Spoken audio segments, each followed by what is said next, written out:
जानकारी मिल रही है कि किसी भी वक्त अब शेख हसीना दिल्ली पहुंच सकती हैं। ये बड़ी खबर इस वक्त मिल रही है। कुछ ही देर में उनका विमान यहां दिल्ली लैंड करेगा, ये जानकारी मिल रही है। दिल्ली एयरपोर्ट पर कुछ देर रुकेंगी हसीना, फिर उसके बाद माना जा रहा है कि उनका वहां से वो लंदन रवाना होंगी। ये देखना होगा कि अब आगे क्या कुछ यहां रहता है।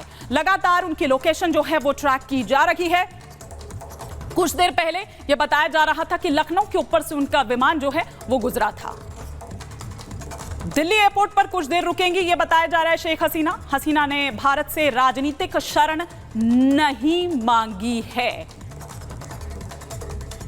तो ये इस वक्त हम आपको यहां पर तस्वीरें उस वक्त की दिखा रहे हैं, दरअसल जब शेख हसीना ने ढाका छोड़ा था। और ये वो वक्त था जब वो भाषण रिकॉर्ड कर रही थी, लेकिन ये भाषण पूरा रिकॉर्ड नहीं हो पाया था और ये भाषण उनको बीच में ही छोड़ उन्हें जाना पड़ा ढाका को छोड़कर। अब आइए कुछ और ग्राफिक्स के जरिए हम आपको जानकारी देते हैं कि क्या कुछ हुआ पिछले कुछ दिनों में या फिर अब आगे क्या स्थिति बनती हुई यहां पर नजर आ रही है। देखिए, बांग्लादेश की अगर सेना की हम यहां पर बात करें, क्योंकि अब यहां पर उसका शासन जिस तरह से दिखाई दे रहा है, जिस तरह से जो सेनाध्यक्ष हैं वो सामने आते हैं और ये कहते हैं कि हम अब वहां पर सरकार बनाएंगे, वो अंतरिम सरकार जो है वो हम अब यहां पर बनाएंगे, राष्ट्रपति से मिलकर दावा पेश करेंगे। बांग्लादेश की सेना 37वीं सबसे शक्तिशाली सेना है। जी हां, तो बांग्लादेश की सेना जिसका पावर इंडेक्स स्कोर 0.587 है, ये हम आपको दिखा रहे हैं कि क्या ताकत रखती है दरअसल उसकी सेना। इस सेना में लगभग 1,75,000 सक्रिय सैनिक हैं, 281 टैंक्स हैं, 13,100 जो बख्तरबंद वाहन हैं वो हैं, साथ ही साथ 30 स्वचालित तोपखाने, 370 अगर मैं यहां पर बात करूं टो आर्टिलरी, 70 रॉकेट आर्टिलरी, ये उसकी सेना के पास है। बांग्लादेश नौसेना के लगभग 30,000 सदस्य इसमें शामिल हैं।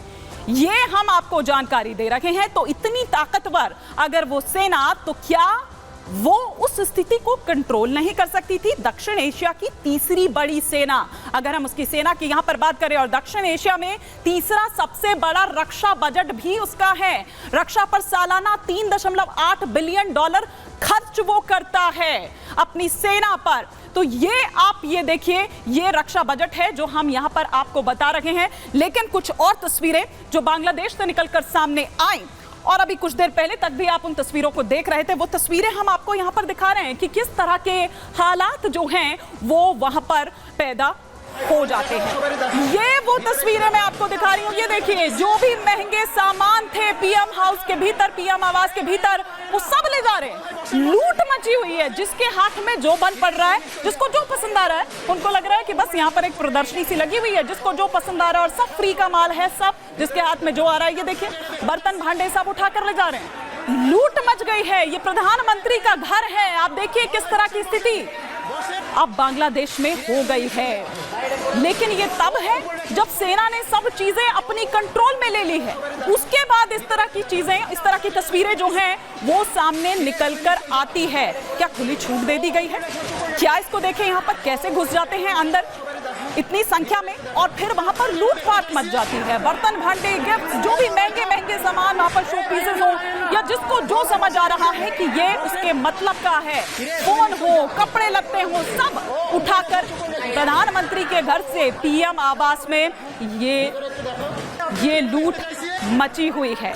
तो ये तस्वीरें हमने आपको दिखाई। अब इसके बाद हम आपको दिखाते हैं, देखिए ये शेख हसीना के पिता की जो फोटो है वो आप यहां पर देख पा रहे हैं। शेख मुजीब की जो स्टैचू वहां पर है उसको तोड़ते हुए आप देखिए कि किस तरह से जो गुस्सा है वो निकल रहा है। लेकिन पहली बार ये तख्ता पलट नहीं हुआ है, क्योंकि जब ये स्टैचू सामने आता है तो 1975 की वो याद भी आती है कि किस तरह से ये तख्ता पलट तब भी हुआ था, किस तरह से उनके बच्चों तक की हत्या कर दी गई थी और तब शरण ली गई थी यहां भारत में। और अब एक बार फिर हालांकि खबर यह भी आ रही है कि किसी तरह की कोई राजनीतिक संरक्षण की मांग शेख हसीना की तरफ से नहीं हुई है, लेकिन भारत इससे पहले भी इस तरह से ये जो पॉलिटिकल संरक्षण है वो देता रहा है। और शेख हसीना की ही अगर बात करें तो ये वही दौर था, ये वही वक्त था जब 5 साल उन्होंने यहां शरण ली थी। तो ये तस्वीरें हम आपको शेख मुजीबुर रहमान की दिखा रहे हैं, जिनकी प्रतिमा पर चढ़कर किस तरह से हथौड़े से तोड़ने की कोशिश उसे की जा रही है।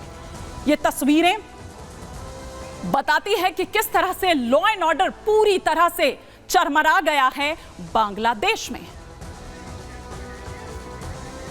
तो ये तस्वीरें इस वक्त आप देख रहे हैं बांग्लादेश से, ढाका से, जहां पर शेख मुजीबुर रहमान की जो स्टैचू वहां पर लगी हुई थी उसको तोड़ते हुए नजर आ रहे हैं जो प्रदर्शनकारी हैं। किस तरह से उनका जो गुस्सा है, उनका जो आक्रोश है वो नजर आ रहा था। हम जल्दी से कुछ और जानकारी भी देते हैं और फिर उसके बाद गेस्ट हम अपने साथ जोड़ेंगे और उनसे हम इस पर और विस्तार से समझने की कोशिश करेंगे कि अब आगे क्या हम देखें, या ये जो हुआ क्या ये रोका जा सकता था, ये हम बात करेंगे। लेकिन शेख हसीना के पिता की स्टैचू आप देख रहे थे, शेख हसीना के पिता की हत्या कैसे हुई, फटाफट से एक सरसरी निगाह हम इस पर भी डाल लेते हैं। 1971 में बांग्लादेश को आजादी मिली, शेख मुजीबुर रहमान प्रधानमंत्री बने थे। सेना की एक टुकड़ी ने हालांकि विद्रोह कर दिया था। भारत ने रहमान के लिए हेलीकॉप्टर भेजा, भारत का हेलीकॉप्टर ढाका में लैंड कर गया। रहमान ने हेलीकॉप्टर में बैठने से इनकार कर दिया। शेख मुजीबुर रहमान ये बोले कि ये मेरे लोग हैं, ये लोग हमें नुकसान नहीं पहुंचाएंगे। भारत का हेलीकॉप्टर वापस लौट आता है। विद्रोहियों ने शेख मुजीबुर रहमान की हत्या कर दी। उनके परिवार के 18 लोगों की हत्या हुई थी।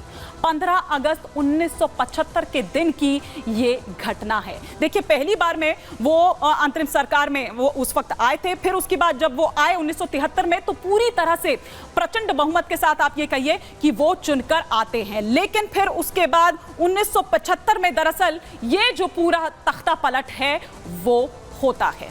तो ये हमने आपको बताया कि शेख हसीना के पिता की दरअसल कैसे हत्या हुई, क्या उस वक्त हालात बने थे और आखिर क्यों ये हत्या हुई। और ये तस्वीरें देखिए, आइए हम आपको दिखाते हैं। ढाका से जो तस्वीरें सामने निकल कर आई, ये उस वक्त की तस्वीरें हैं जब वो अपना इस्तीफा वहां पर लिख रही थी, उसमें साइन वो कर रही थी।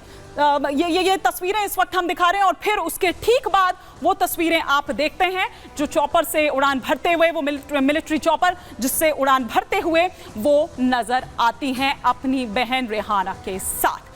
तो ये तस्वीरें इस वक्त हम आपको दिखा रहे हैं, इस पर हम और विस्तार से बातचीत भी करेंगे। फटाफट से कर्नल शैलेंद्र को भी अगर जोड़ लिया जाए, वो स्टूडियो आ चुके हैं पहले ही, और इस्तीफा देने वाली ये तस्वीर हम लगातार दिखा रहे हैं। लेकिन उसके बाद किस तरह की तस्वीरें सामने निकल कर आई, लूट खसोट से लेकर सेना अध्यक्ष का वो बयान, वो ऐलान जो उन्होंने किया, बांग्लादेश में जो अभी मौजूदा हालात यहां पर बने हुए हैं, जाहिर तौर पर भारत की निगाह इस पर बनी हुई है। क्योंकि अभी तक अगर हम देखें तो हमेशा शेख हसीना ने यह चाहा कि भारत के साथ उनके जो संबंध हैं वो अच्छे से रहें, अच्छे से चलें। लेकिन अब जो ये चेंजेस होते हैं, साथ ही साथ वो भारत के चिकन नेक की अगर हम बात करें, ये तमाम ऐसे सवाल हैं जो अब यहां पर खड़े हैं। ये तस्वीरें देखिए, किस तरह का हुजूम, किस तरह का सैलाब इस वक्त ढाका की सड़कों पर नजर आ रहा है। लॉ एंड ऑर्डर अभी एक बड़ा चैलेंज है। ये सुनिए जरा, ये पीएम आवास के भीतर की तस्वीर है।